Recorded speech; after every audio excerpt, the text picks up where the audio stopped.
오늘의 핫한 시사 이슈에서 한 주간 중앙정치 이면까지 알아보는 톡 쏘는 정치 이야기. 매주 수요일 다양한 이슈를 짚어드립니다. 네, 윤 대통령 조사를 위한 공조수사본부의 출석 요구서가 윤 대통령 측이 계속해서 수출을 거부하면서 반송 처리되고 있습니다. 공조부는 대통령실 청사와 관저에 수사관을 보내 출석 요구서를 전달하려 했지만 이게 받아들여지지 않으면서 무산되고 있는데요. 오늘 톡선 정치 이야기 이 이슈 중심으로 한 주간의 우리 정치 현안 김성수 시사평론가와 짚어보겠습니다. 평론가님 안녕하십니까? 안녕하세요. 김성수입니다. 자, 윤석열 대통령 측에서요. 직무정지 이후에 처음으로 기자들을 모아놓고 입장을 전달했는데 국민들의 마음과는 국민들의 민심과는 전혀 동떨어진 발언들이 지금 쏟아지고 있네요. 어떤 발언들이 나왔습니까? 예, 지금 이 발언을 한 분이 석동현 변호사입니다. 이미 많은 분들이 다들 알고 계시겠지만 대통령의 40년 지기 친구로 알려져 가지고 통일 자문위에 사무총장이 될 때도 이게 뭔가 부당한 외압이 있었던 거 아니냐, 특혜가 아니냐 이런 얘기들이 있었던 바로 그분입니다. 그러니까 그분에게 지금 이 상황을 갖다 맡긴 거죠. 그러니까 이런 부분들은 개인적으로 자기가 돈 내면서 그 변호사를 갖다 쓰는 거기 때문에 문제가 없다 이렇게 보실 분들도 있겠지만 또 한편으로는 이런 이 변호사를 갖다가 구하는 데 있어서도 정말 40년 지기 친구 이외에는 부탁할 데가 없는 그런 윤석열 대통령의 딱한 사정을 갖다 보일 수도 있거든요. 근데 이 석동현 변호사가 나와서 뭐라고 얘기했냐면 무슨 내란이냐, 소란일 뿐이다. 일고의 동의도 할 수 없다 이런 얘기를 했고요. 정권 찬탈을 위해서 내란을 일으킨 것도 아니고 폭동 요소도 없었기 때문에 이걸 내란으로 몰아가는 것은 프레임일 뿐이다 이런 얘기를 했습니다.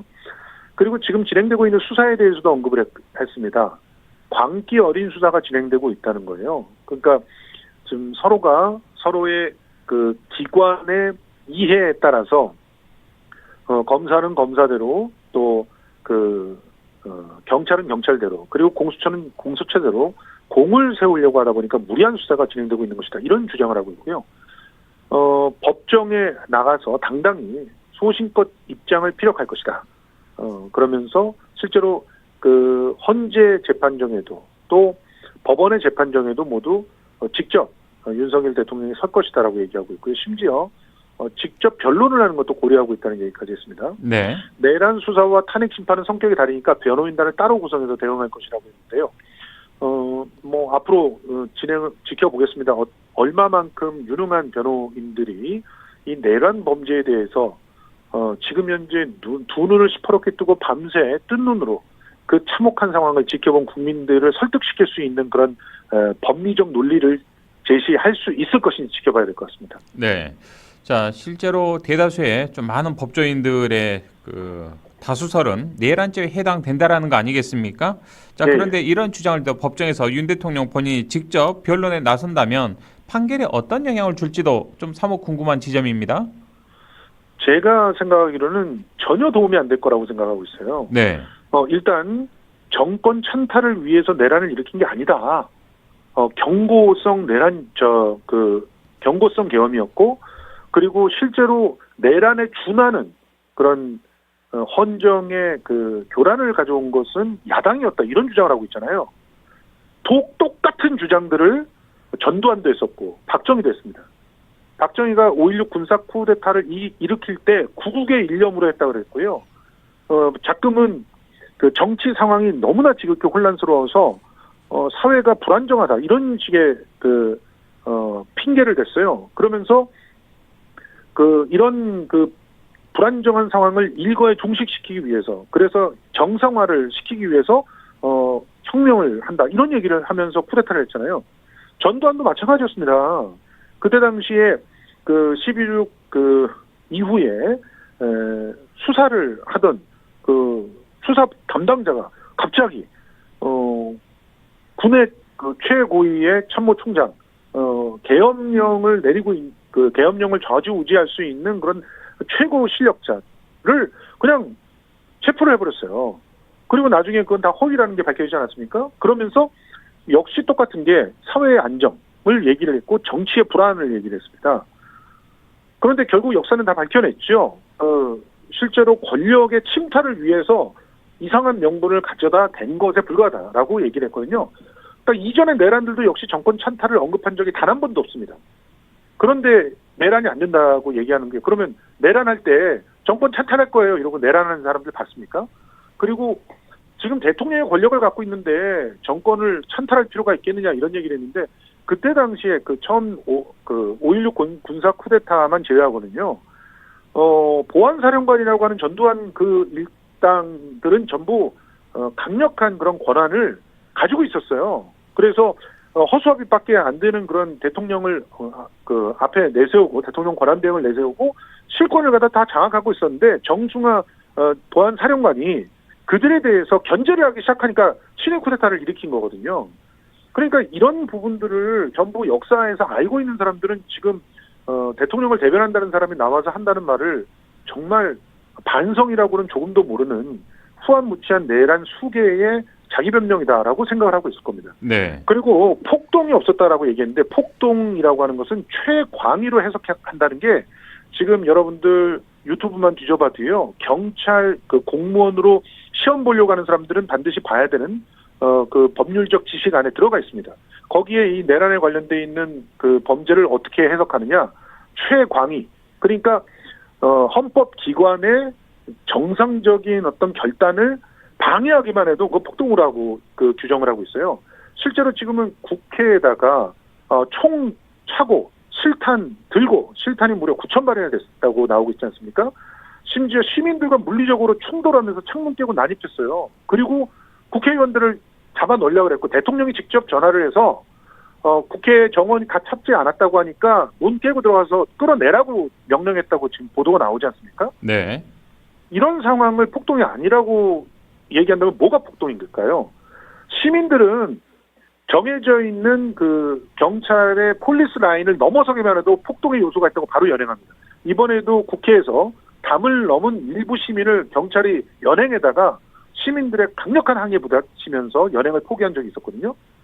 도대체 뭐가 폭동인지 기준부터 정말 정확하게 세워야 될 것 같습니다. 네. 지금 현재 확인된 투입 병력만 1,644명이 확인됐고요. 대기 중이었던 군사 병력까지 합하면 3,000명이 넘습니다. 경찰도 최소 4,200명을 동원했다 그러고 전체 규모가 경찰의 규모만 해도 6,000명 넘는 기동대가 직접 투입됐다고 하고 있고 경찰 특공대도 투입을 했다고 지금 알려지고 있어요. 이러면 전체 동원 규모가 병력과 경력을 합해서 10,000명이 넘습니다. 5.16 때 6,000여 명 투입했거든요. 5.16 때보다 병사가 더 많은 거예요. 그런데 280명만 넣었고 곧 철수했다는 식의 거짓말이 법정에서도 통할지 지켜봐야 될 것 같습니다. 네. 자, 김성수 시사평론가와 함께하는 톡쏘는 정치 이야기 여러분께서 라디오를 통해서 들으시고요. 유튜브를 통해 함께 시청하고 계시는데요. 문영수 율리아나님께서 빵톡을 통해서 메시지를 보내주셨는데요. 아무리 생각해도 국힘당 국회의원들 국민들은 무섭지 않나 봅니다. 국민들을 바보로 아나 봅니다. 국민의힘 해체가 답입니다. 라는 아주 쓴소리 보내주셨고요. 우리 준준부로님께서 유튜브 댓글을 통해서 석동현 변호사 아무리 친구라지만 너무합니다. 온 국민이 생방송으로 지켜본 건데 소동이었다니요. 차라리 윤 대통령이 알코올 중독으로 제정신이 아니었다. 심신미약으로 좀 책임 감경을 주장하는 게 더 옳지 않을까 싶습니다. 정말 화가 납니다. 이런 쓴소리 또 유튜브 댓글로 함께 보내주셨습니다. 자, 평론가님, 그동안에 대국민 담화를 통해서 당당하게 내가 책임지겠다, 모든 책임을 지겠다라고 말했던 윤 대통령 정작 수사를 위해서 나와 달라 이런 출석 요구서를 계속 번번이 지금 거부하고 있습니다. 이거 어떻게 봐야 할까요? 양문석 의원은 어제 그런 얘기를 하셨어요. 비루하기 짝이 없다. 지금 대통령이 하는 짓은 잡범보다도 못한 짓을 하고 있습니다. 공조본이 대통령에게 출석 요구서를 보냈잖아요. 그런데 대통령실과 경호처에게 시킨 걸로 추정이 되죠. 수령을 못하겠다. 전달을 못하겠다. 네. 왜냐하면 지금 현재 직무정지 중이기 때문에 우리가 직무정지 중인 사람에게 이런 서비스를 하는 것들이 적절치 않다. 이러면서 거부를 했고요. 이제 그래서 특급 우편을 갖다 보냈거든요. 특급 우편은 받지를 않아가지고 반송을 시켰습니다. 그러니까 그러면 반송될 때는 보통 우리 그러잖아요. 그 집에 살고 있지 않아요. 이런 얘기 있지 않습니까? 그렇죠. 그런데 그 집에 살고 계시잖아요. 예. 그 관저에 살고 계시지 않으면 어디서 살고 계십니까? 이런 일을 벌이고 있고요. 게다가 지금 헌재에서요. 일단은 이 심의를 진행해야 되니까 당신의 그 의견서를 내라고 얘기를 했어요. 23일까지 의견서를 내라고 얘기하면서 네. 관련돼 있는 지금 모아져 있는 자료를 수령을 해서 참조하라고. 이게 본인에게 유리한 겁니다. 지금 현재 탄핵안을 제출한 그런 자료들이 있지 않겠습니까? 그것을 예. 받아봐야 자기가 의견서를 제출할 수가 있을 거 아니에요. 그렇죠. 그래서 보통은 정보공개 청구를 해가지고 저희들은 뭐 수사받거나 이럴 때 그 공소장 이런 걸 받아보잖아요. 그런데 친절하게 이렇게 자료를 수령하라고 보내주는데 그것도 거부하고 있어요. 이거는 전형적인 시간 끌기입니다. 지금 뭐 국민의힘에서 이재명 대표가 재판에서 시간 끌기 한다고 비난하고 있는데 그러면서 오늘도 주진우 의원이 뭐 가가지고 막 압박을 했더라고요. 본인의 대통령서부터 자료 빨리 받고 성실하게 임하라고 좀 하세요. 이재명 대표는 이번에 자료를 수령하지 못했다라고 하는 내용이 뭐냐면 이사를 가면서 전달이 안 된 거예요. 비교를 하고 있는 언론도 제가 보기에는 한심합니다. 네. 사안이 완전히 다르고요. 범죄의 성격이 다르지 않습니까? 내란을 저지른 범죄로 의심되는 사람인데 그 사람이 지금 이렇게 법을 이용해서 미꾸라지처럼 시간 끌기 하는 것에 대해서 그 하나의 비판도 안 하는 국민의힘이 이재명 대표만 걸고 넘어지는 건 철저히 정쟁이다 이렇게밖에 볼 수 없는 것이고요. 예. 아무튼 이런 상황들은 박근혜 때를 비교해보면 탄핵에 불리하다고 법조인들이 입을 모으고 있습니다. 그러니까 탄핵의 방어보다는 법정 투쟁을 통해 가지고 자신의 세력들을 끝까지 볼모로 잡겠다라고 하는 그런 의도가 아닌가. 나라를 두 동강이 내겠다는 그런 의도가 아닌가 하는 생각이 들어서 참으로 착잡하기 따름입니다. 네. 이런 분이 국가 원수였다는 게 정말 안타깝게 짝이 없습니다. 자, 현재 말씀하신 것처럼 헌법재판소에서는 좀 신속하게 심판을 개의하는 것으로 선택했고요. 27일부터 이제 심의 본격화하겠다라고 밝혔고요. 자, 문제는 현재 9명으로 구성되어야 할 헌법재판소 재판관이 6인 체제로 좀 운영되고 있지 않습니까? 그렇죠. 이 3명을 더 추가로 인선을 해야 되는데 이 문제를 놓고도 지금 여러 가지로 갈등 양상 보이고 있습니다. 여야가요. 이게 근데 갈등이 될 이유가 전혀 없는 게요. 채워야죠, 당연히. 예. 예, 추경호 원내대표가 다 합의를 하고 갔어요. 그렇다면서요. 예. 예, 3명 추천하는 것 다 추천이 돼 있습니다. 그래서 청문회하고 절차 진행하면 되고요. 그리고 지금 핑계를 대고 있는 게 국민의힘에서는 권한대행이 어떻게 임명권을 갖게 되느냐. 임명권은 대통령이 행사해야 된다. 이런 얘기를 하고 있습니다. 그러면은 영원히 하지 말자는 소리 아니에요, 지금. 대통령이 직무정지돼 있는데, 6인 체제로 몰고 가서 누구 한 명이라도 반대하는 그런 체제로 가져가서 다시 대통령을 돌아오게 하겠다는 그런, 솔직히 의도 아닙니까? 그러니까요. 아마, 지금 6인 체제로 만약 이게 심판이 된다면, 심의가 된다면 아무래도 기각될 확률이 꽤 높은 상황 아니겠습니까? 기각될 확률이 높다고는 저는 생각하지 않지만, 예. 이게 6인이 통과된다 그래도 10일 걸 수 있어요. 아, 그렇죠. 6인은 심의를 예. 허락을 했을 뿐이지 네. 7인 이상이 해야 되는 거 결정을 아니냐. 해야 되는 거니까요. 왜냐하면 이거는 절차상의 문제가 방통위가 있군요. 아니거든요. 이건 네네. 대통령이에요. 그렇기 때문에 7인 이상이 반드시 심의해야 되는 그런 사안이라고 봐야 됩니다. 그러니까 결과적으로 헌법재판소가 권능하지 못하게끔 또 방해하는 거니까 이것 자체도 폭동으로 해석될 수가 있는 거예요. 네. 아까도 말씀드렸지만 폭동은 최광의로 해석돼야 되고 아직까지 내란이 끝나지 않은 상황 아닙니까? 수계가 잡히지 않았잖아요. 자, 헌법재판소는 이 사안의 중대성을 알고 있기 때문에 일정을 빠르게 챙기고 있는 겁니다. 벌써 TF 다 구성했고요. 수명 재판관도 2명 선정했습니다. 또 주심 재판관도 정영식 재판관으로 알려졌는데 이미 선정 다 끝났고요. 예. 정영식 재판관은 지금 자기 업무에 들어갔다. 이렇게 언론들이 보도를 하고 있습니다. 윤석열 대통령이 직접 추천한 인물이에요. 그렇기 때문에 헌법재판소에 가기만 하면 이길 것처럼 윤석열 대통령은 주장을 했었지 않습니까?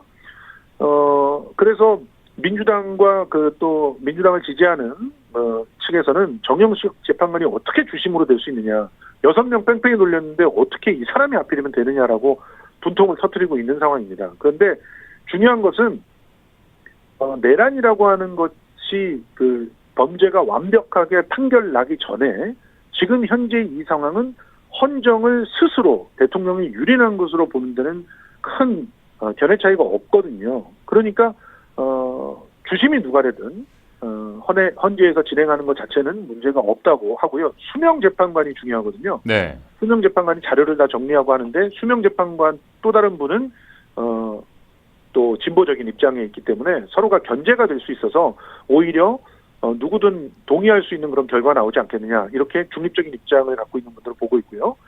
또 3명의 재판관 임명을 지금 반드시 해야 되는데 사실 권선동 원내대표가 이걸 반대하고 있는데요. 본인이 박근혜 대통령 탄핵 당시에는 소추위원장으로 활동하면서 그렇죠. 황교안 권한대행이 한 명의 재판관을 임명할 수 있게 막 밀어붙였어요.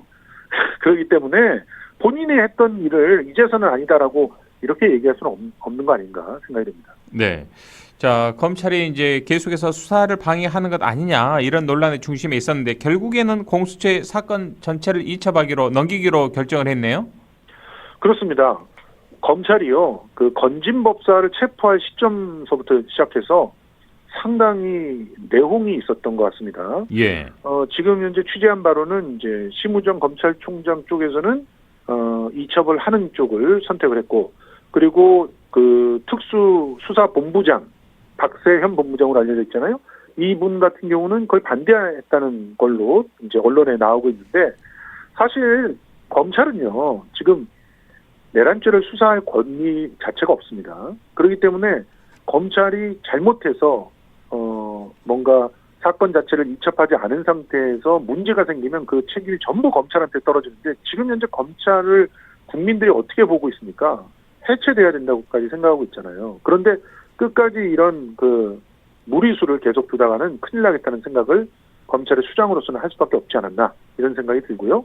이제 공수처 입장에서는 차분히 시간을 두고 계속 이첩할 것을 설득해 왔잖아요. 그러니까 형식적인 또 내용적인 어떤 과정들을 철저하게 가져갔단 말이에요. 그러니까 이런 차분차분하게 그 내용을 가져가다 보니까 검찰 쪽에 가는 압박이 더욱더 심해진 거죠. 대한변호사협회나 민변이나 이 법조인들 단체에서도 강력하게 압박을 했습니다. 검찰 지금 수사하면 안 된다는 압박들을 계속했죠. 그래서 결국 검찰은 나중에 재판에 들어갈 때 어차피 검찰의 손을 통해야 되는 거 아니냐. 그냥 그때 가서 우리가 또 수사를 더 재개할 수도 있다. 그러니 일단은 이첩을 하자. 이런 실리적인 판단을 한 것 같습니다. 네. 자, 그런가 하면 공수처에서는 비상계엄 당시에 문성호 정보사령관을 다시 이제 긴급 체포를 했는데 이번에 승인이 떨어질지 모르겠습니다. 한번 기각이 됐었죠? 실제로 지금 이번 승인은 아마 검찰의 방해를 안 받을 것 같아요. 왜냐하면 네. 이전에는 경찰 국조본에서 체포를 했어요. 그렇게 되면은 체포 이후에 이들을 구금할 수 있는 그런 영장을 받아야 되거든요. 그러니까 긴급 체포를 한 다음에 체포 영장을 받거나 혹은 구속할 수 있는 그런 어떤 절차를 취해야 되는데, 그걸 그 검사가 허락을 안 해주면 다시 내보내야 되는 겁니다. 그런데 이번엔 공수처가 있잖아요. 이제 공수처 같은 경우는 또 독자적으로 체포영장을 칠 수가 있기 때문에 이번은 뭐 검찰의 문제 없이 그 진행이 될 거라고 보고 있습니다. 아무튼 지금 공수처와 경찰 그리고 군 검찰 같은 경우는 공조본을 만들어 놓고 서로가 굉장히 협조를 잘 하고 있는 상황이에요. 지금 오늘 날짜로 공수처 쪽으로 이 내란죄 수사를 위해서 경찰관을 대거 경찰 쪽에서 파견을 했습니다. 이렇게 되면 공수처의 고질적인 문제라고 할 수 있는 수사 인력 부족을 일거에 해소할 수 있는 그런 상황이 됐죠. 네. 그리고 군 검찰관 쪽에서도 지금 철저하게 영장을 친다거나 이런 부분들에 대해서 협조를 하고 있는 상황이기 때문에 이번 그 수사는 좀 그래도 믿을만하지 않을까 하는 생각을 조심스럽게 해봅니다. 예. 자, 문성호 정보사령관을 사실상 뒤에서 막후에 지휘했던 사람, 민간인으로 알려진 전 정보사령관이었죠. 노상원 사령관이 뒤에서 막후 조종한 사실이 알려지면서 굉장히 큰 충격을 주고 있는데 이런 비정상적인 계엄이 이런 지휘 구조들이 이런 비상계엄 12.3 내란을 가져오지 않았나 싶습니다. 어떻게 보십니까? 정확한 지적이십니다. 그러니까 지금 군대가 퇴역 군인이 그 롯데리아에 사람들을 불러가지고 네. 햄버거를 먹으면서 내란을 음모했다는 거 아니에요. 이게 그 내란이 아니라 그냥 군 작전을 한다 그럴 때도 이런 식으로 하는 경우가 상상이 되십니까? 대한민국의 군대가 정말 사기도 그렇지만 위신이 땅에 떨어졌습니다. 대한민국의 군대는 전 세계 6위 수준의 작전 수행 능력과 그리고 화력을 갖고 있었던 군인이에요. 그리고 우리나라의 정보사령단은요, 전 세계 손꼽을 필 만한 그런 능력이 있었던 부대였습니다. 그런데 이 윤석열 정권이 들어오고 나서부터 정보사령단에서 아주 사고가 막 계속 일어나지 않았습니까? 그렇죠. 정보사 직원이 예. 정보를 팔아먹었어요. 그것도 중국에 팔아먹어갖고 문제가 됐던 게 거기가 정보사입니다. 그리고 이 전직 정보사령관이라고 하는 분은 부하 그 병사, 여자 그 병사를 성추행을 하다가 잘린 사람이에요. 노상원 씨가 그렇다는 거죠? 예. 이번에 그 노상원이라는 이름이 나오면서 다시금 예전에 기사들 다 이제 나오고 있는데요. 예. 2018년 10월 2일자로 기사가 실렸더라고요. 그러니까 이런 사람이 불명예 제대를 사실상 하다시피 한 건데 그런 분이 지금 뒤에서 군대를 사실 조종하면서 심지어는 눈앞에 사령관을 앉혀놓고요. 대령 두 사람한테 이번엔 김대령이 벌달고 다음번에는 권대령이 별달게 해줄 테니까 내가 밀어줄게. 이런 얘기를 했다는 거죠. 네. 이건 군대가 아닙니다. 정말 충격적인 이런 사실들이 폭로될 때마다 국민들은 정말 불안해서 잠을 자지를 못하고 있습니다. 그리고 예. 이런 지휘관들 밑에서 완전군장을 하고 그 시민들에게 심지어 발포할 수도 있는 그런 상황들로 투입된 계엄군들은 심지어 2주 동안 그 감금되다시피 있었다는 폭로까지 나왔는데요. 예. 무슨 됩니까? 이래가지고 그렇죠. 군대에 보내고 싶겠습니까? 참으로 안타까운 일입니다. 방첩사령관이 별 3개죠? 예. 정보사령관이 별 2개죠? 예. 합치면 5개. 이래서 똥별소리 듣는 겁니다. 국민들에게. 그렇습니다. 예, 알겠습니다. 여기까지 듣죠. 고맙습니다. 고맙습니다. 지금까지 김성수 시사평론가와 함께했습니다.